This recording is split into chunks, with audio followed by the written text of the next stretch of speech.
The woman's hand shot up from the mist like something clawing its way out of a grave. Cale froze mid-step, his bow already rising, an arrow finding the string before his mind caught up with his fingers. She lay crumpled against black stones at the bottom of the Valley of Broken Stones, a place where even wolves refused to hunt, a place where the locals said women came to disappear forever. Her lips moved.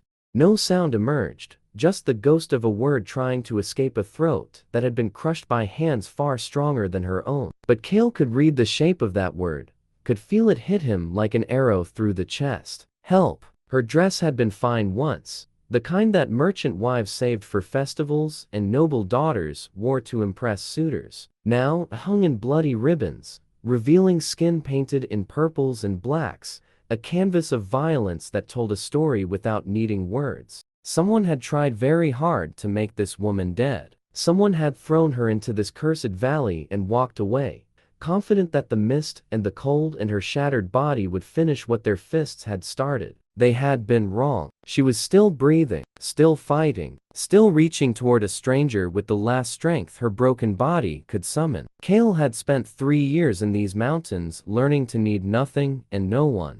He had built walls around his heart so thick that even memories could not breach them. He had convinced himself that caring was just another word for future grief, that solitude was the only safe harbor in a world that took everything you loved and ground it to dust. But now, this dying woman was looking at him with eyes that held no expectation, no demand, just a simple, terrible hope that perhaps, against all evidence, the universe might send one decent person to find her before darkness claimed her completely. He should walk away. Every survival instinct he possessed screamed at him to turn around, to climb back out of this valley, to let this stranger's tragedy remain her own. Getting involved meant risk. It meant exposure. It meant caring about an outcome he could not control. Her hand trembled in the air, fingers reaching toward him like branches seeking sunlight. And Cale felt something crack inside his chest, something he had thought was dead and buried, something that remembered what it meant to be human. He took a step forward, then another. The mist swirled around his boots as if trying to hold him back, as if warning him that what came next would change everything. He did not listen.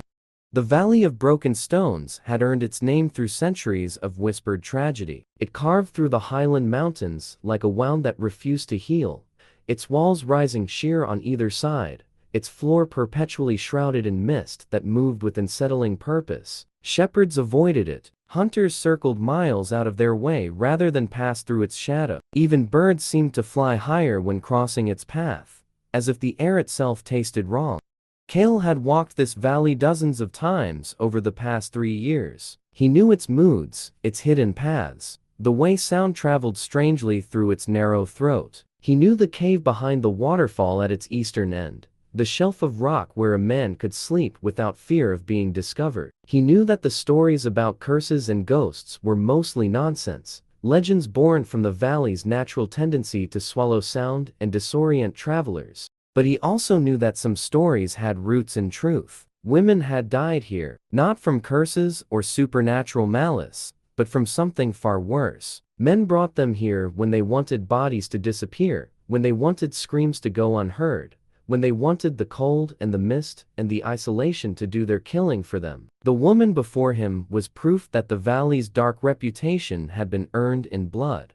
He knelt beside her, close enough now to catalog the full extent of the damage. Broken ribs, certainly, from the shallow hitching way she breathed. Deep gashes across her forearms where she had tried to defend herself against something sharp. A swollen eye sealed completely shut by trauma's cruel hand. And around her throat, finger-shaped bruises that told him exactly how close she had come to never breathing again. She was dying. The knowledge settled into him with familiar weight. He had seen enough death to recognize its approach, the way the body began its slow retreat from the world, systems failing one by one like candles guttering in sequence. Water, he said, the word rough and strange in his mouth after so long without use. He pulled a skin from his belt, held it to her cracked lips with hands that had forgotten how to be gentle. She drank with desperate hunger, choking, gasping, her one good eye never leaving his face. When she finally stopped, When her breathing had steadied enough to allow speech, she grabbed his wrist with surprising strength. Her fingers were ice-cold, trembling,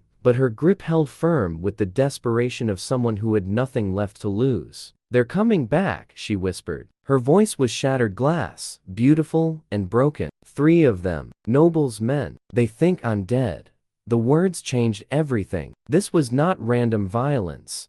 This was organized, calculated, protected by power. Whatever she had done to deserve this fate in their eyes, it had been enough to warrant professional killers rather than common thugs. Whatever secret she carried was dangerous enough to murder for. "Why?" he asked, though part of him already knew the answer would complicate his life in ways he had spent 3 years trying to avoid. Her grip tightened on his wrist, her nails digging into his skin. "I saw something. In the Lord's chambers. Something I was never meant to see." Her voice dropped even lower, as if the mist itself might be listening. "They killed my husband first, made me watch, then brought me here to join him. Before we continue, tell me, what faraway frontier are you watching from?" Her name was Ilara, and 3 weeks ago, she had been living a quiet life in a stone house with a garden she tended each morning and a husband who loved her in his own distant way.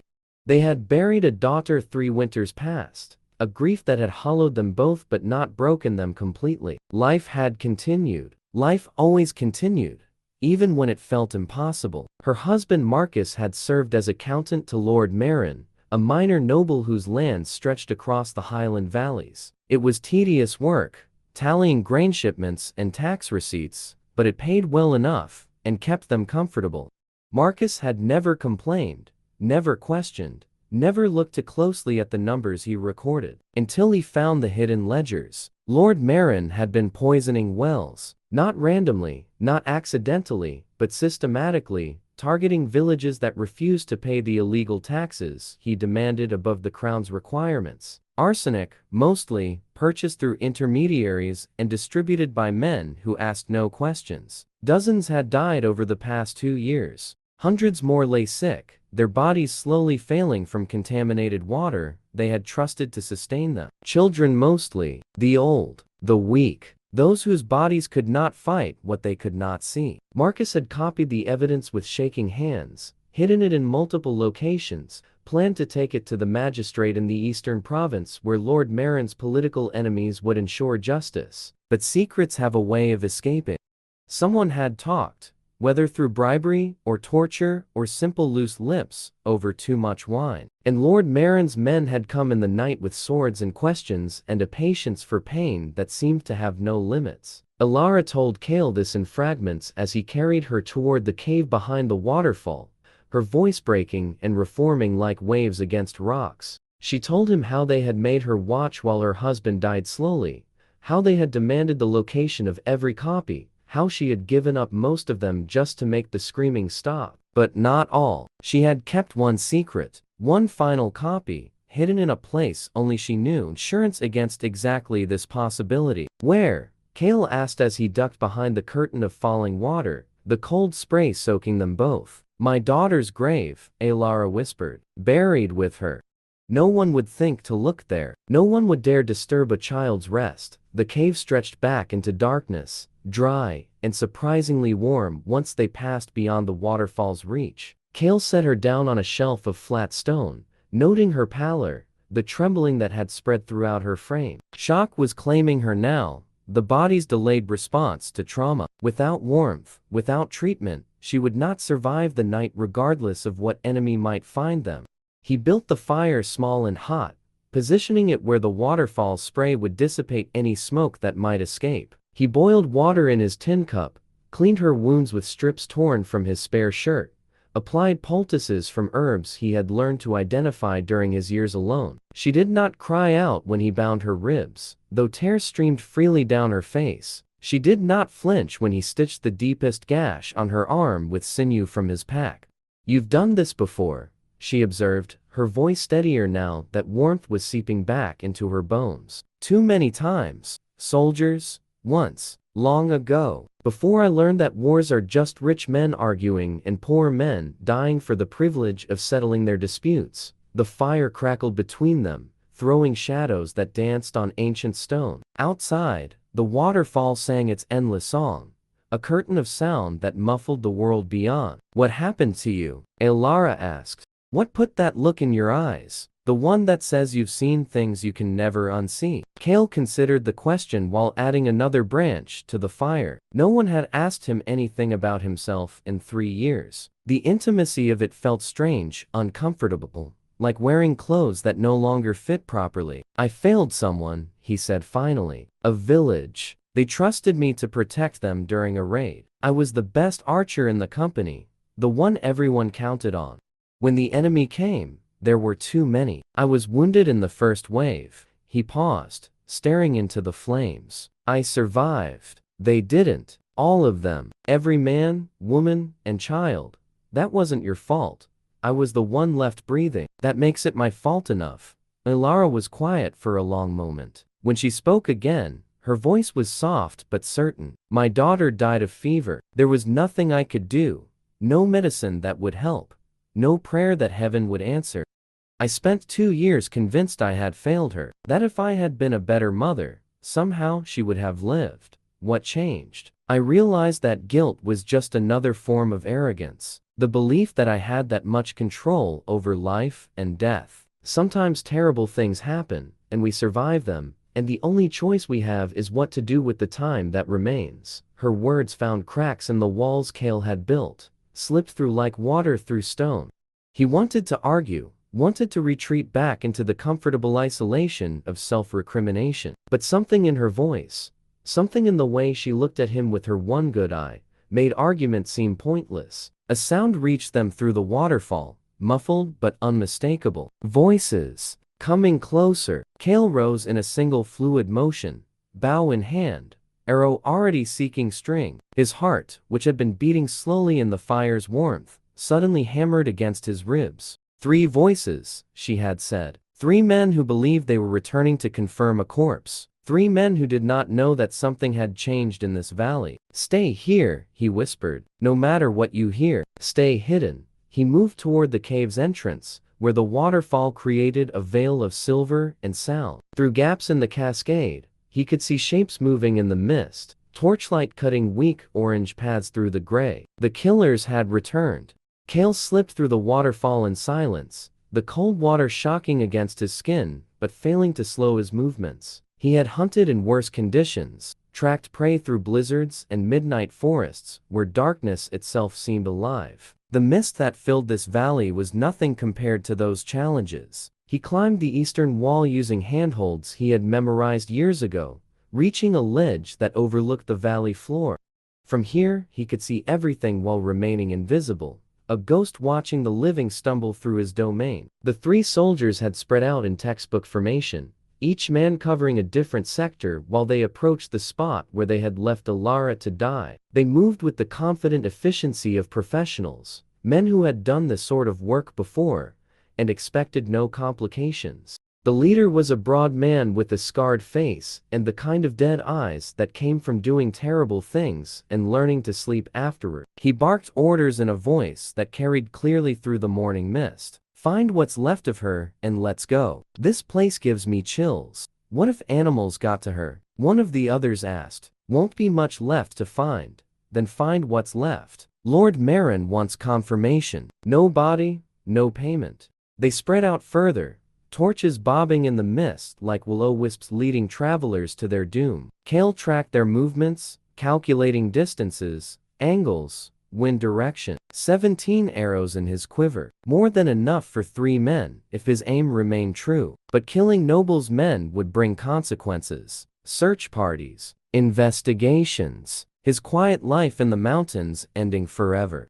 He thought about Elara in the cave, about children dying from poisoned water, about a woman who had refused to give up her last secret even under torture. Some consequences were worth accepting. The first arrow flew before conscious thought could intervene, muscle memory married to something deeper, some instinct that recognized right action even when the mind debated consequences. It took the scarred leader in the throat, a clean shot through the gap between helmet and breastplate. He fell without sound, his torch tumbling into the mist, where it guttered and died. The remaining two soldiers reacted instantly, years of training overriding shock. They separated, diving for cover behind boulders while shouting to each other in clipped military cadence. Their swords came out with the whisper of steel on leather, their movements coordinated despite the chaos. Professionals indeed.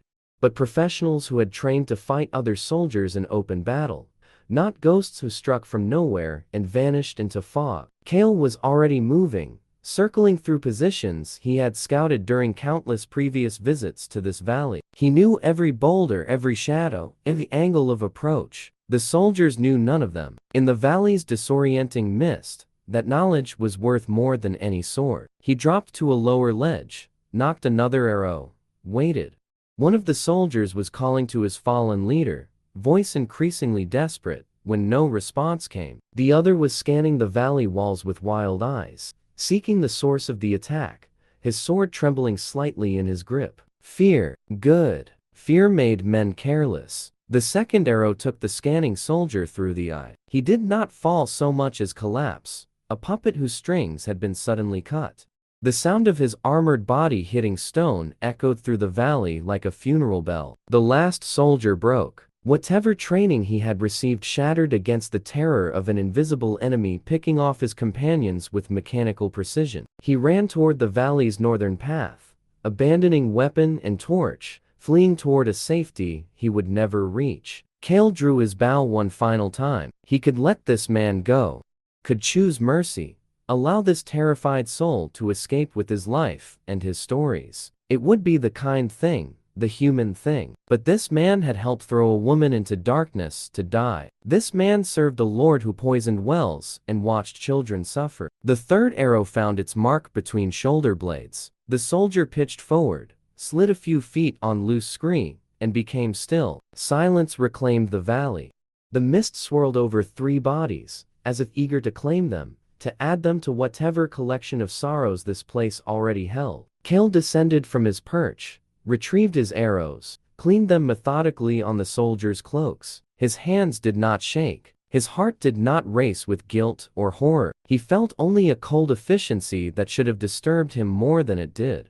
He searched the bodies, finding a purse of silver coins, a sealed letter bearing Lord Marin's crest, and a small vial of something that smelled of bitter almonds. Poison, probably. Perhaps what they used on the wells. Perhaps something meant for Ilara if the valley had failed to kill her. He pocketed all of it, evidence that might prove useful. When he returned to the cave, Ilara was sitting up, her face pale in the firelight, but her gaze steady. "It's done," he said. "I heard." She studied his face with that penetrating gaze. "3 men dead. Because of me. Because of Lord Marin. Because of choices they made long before I put arrows in them." He sat down across from her, suddenly exhausted. "We need to move. More will come when these 3 don't return. We need to get you somewhere safe. Somewhere you can tell your story to people with power to act on it." The magistrate in the eastern province, Lord Harrow's rival. He's been looking for evidence of Lord Marin's corruption for years. Political reasons mostly, but he'll act on what I can give him. Then we go east. But first, we need to retrieve your evidence. Ilara nodded slowly. "My daughter's grave. Half a day's journey from here. We'll have to pass close to Lord Marin's lands. Then we move fast and quiet. Can you walk?" She pushed herself to her feet, swaying slightly but staying upright. "I can walk. I can run if I have to. I've survived too much to die before finishing this." The journey to her daughter's grave took them through terrain that shifted from highland valley to rolling farmland, skirting the edges of Lord Marin's territory like mice avoiding a sleeping cat. Ilara moved slowly, each step a small victory against the damage her body had sustained, but she never complained and never asked to rest. They traveled mostly in silence, conserving energy, staying alert. But during the brief stops they allowed themselves, conversation found its way through their defenses. "Why did you help me?" Ilara asked on the second day, while they rested in a copse of birch trees. "You could have walked away." "Should have, probably. Why didn't you?" Kale considered the question, turning it over like a stone in his palm. "I've spent 3 years telling myself that isolation was wisdom, that caring about people just led to pain. but watching you reach up from that mist, still fighting when you should have been dead." He shook his head. "I realized I was already dead. Just hadn't stopped breathing yet. Helping you felt like remembering what it meant to be alive. That's a heavy burden to put on a stranger." "You're not a stranger anymore." She smiled at that, a small expression that transformed her bruised face into something approaching beautiful. "No, I suppose I'm not."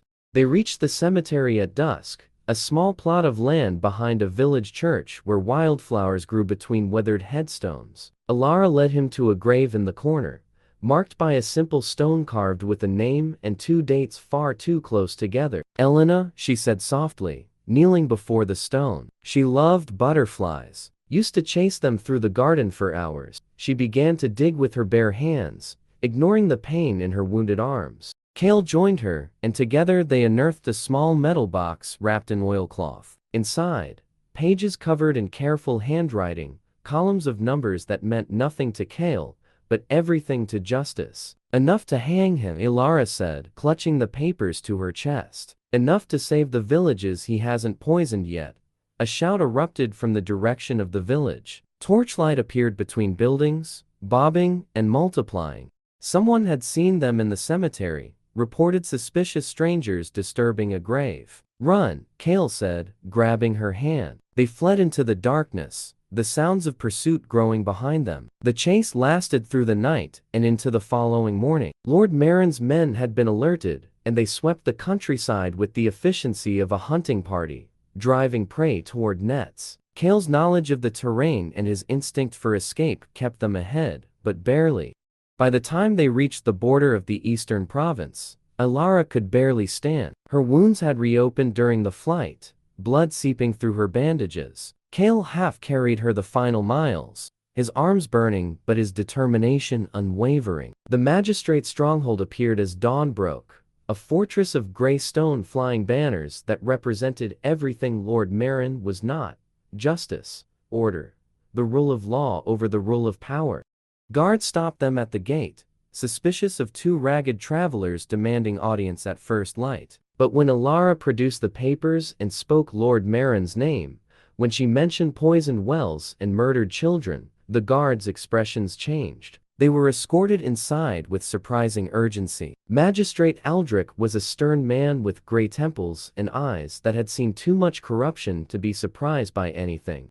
He listened to Ilara's testimony without interruption, examined the documents with growing fury, and made decisions with the swift certainty of someone who had waited years for exactly this opportunity. Within a week, Lord Marin was in chains. Within a month, he stood trial before a court that showed no mercy for child killers. The villages he had poisoned received compensation, clean water, medical care. Not enough to bring back the dead, but enough to save those still living. Kale watched from the back of the courtroom as the verdict was read. Guilty. The word echoed off stone walls, and somewhere in its reverberations he heard something else: a door closing on his old life, a new one opening. Afterward, Ilara found him outside the courthouse. The bruises on her face had faded to yellow and green, healing visible proof of survival. She moved without the careful stiffness of those first days, her body remembering its strength. "The magistrate offered me a position," she said, "investigating other lords who might be following Marin's example. It seems my experience has value." "Does?" "You have value. More than you know." She stepped closer, close enough that he could see the flecks of gold in her brown eyes, close enough that her warmth reached him through the cool morning air. "Come with me," she said. "Not as my protector, not as my rescuer, as my partner, someone who watches my back while I watch yours. Someone who helps me remember that survival means more than just breathing." The invitation hung between them, a bridge spanning a chasm. On one side lay the mountains, the silence, the slow, comfortable death of isolation he had chosen 3 years ago. On the other lay risk, connection, the terrifying possibility of caring and losing again. He thought about the valley where he had found her, about the moment when her hand had reached up from the mist and something inside him had cracked open. He thought about all the years he had spent running from the chance to matter to someone, telling himself that cowardice was wisdom. "Yes," he said, and the word felt like stepping into sunlight after years of shadow. She took his hand, and together they walked into the morning. Behind them lay death and corruption, and a valley where broken stones remembered screaming. Before them lay a road with no certain destination, only the promise that they would travel it together. Sometimes a whispered plea in a cursed valley becomes the first word of a new story. Sometimes the walls we build to protect ourselves become the prisons that destroy us. Sometimes the most important target an archer can hit is not an enemy, but the fear inside his own heart that tells him he is better off alone. And sometimes, against all odds and expectation, two people thrown together by violence discover that survival is not the end of the journey, but only, finally, its true beginning.